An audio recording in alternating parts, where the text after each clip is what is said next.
বিসমিল্লাহির রহমানির রহিম। সবাইকে স্বাগতম আমাদের আজকের ইসলামিক গল্পে।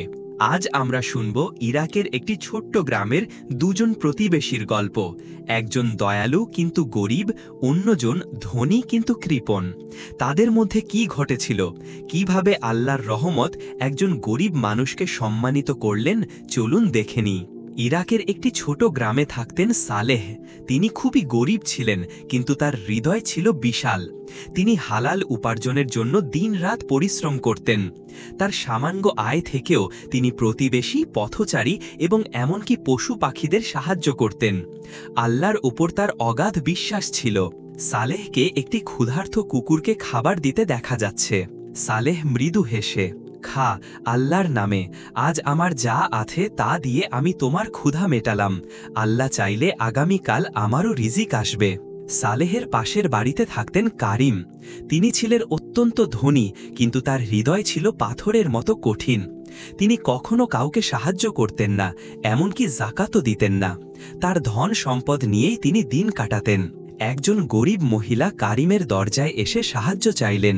গরিব মহিলা, ভাই, আমার সন্তানদের জন্য একটু খাবার দেবেন, তারা খুব ক্ষুধার্ত। কারিম রাগান্বিতভাবে, চলে যাও এখান থেকে, আমার সম্পদ আমি নিজের জন্য রেখেছি। মহিলা কাঁদতে কাঁদতে চলে যায়। এদিকে ইরাকের বাদশাহ ন্যায়পরায়ণ হারুন আল রশিদ ছদ্মবেশে তার রাজ্যের অবস্থা দেখতে বেরিয়েছিলেন। তিনি এই গ্রামে এসে ক্লান্ত হয়ে পড়লেন। তিনি সাহায্যের আশায় কারিমের দরজায় গেলেন।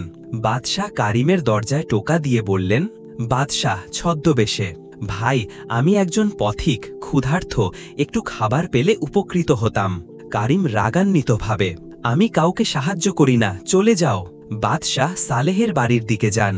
সালেহ, আসসালামু আলাইকুম ভাই, আপনি ক্লান্ত দেখছি, আসুন, আমার যা আছে তা দিয়ে আমি আপনাকে আপ্যায়ন করি।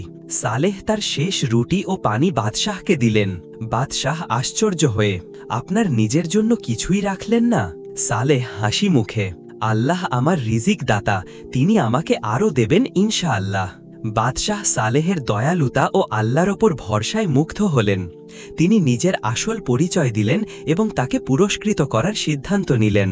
বাদশাহ, সালেহ, তোমার দয়া ও ঈমানের জন্য আমি তোমাকে পুরস্কৃত করছি।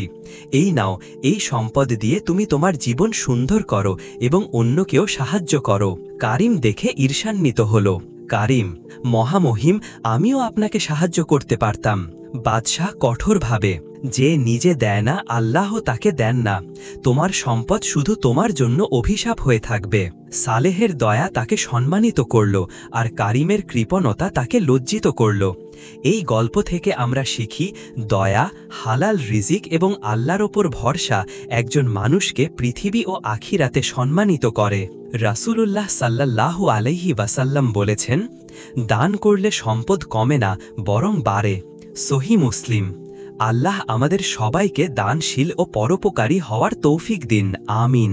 আপনাদের যদি এই গল্প ভালো লেগে থাকে তাহলে লাইক দিন, শেয়ার করুন এবং আমাদের চ্যানেল সাবস্ক্রাইব করুন। পরবর্তী ভিডিওতে আবার দেখা হবে। আসসালামু আলাইকুম।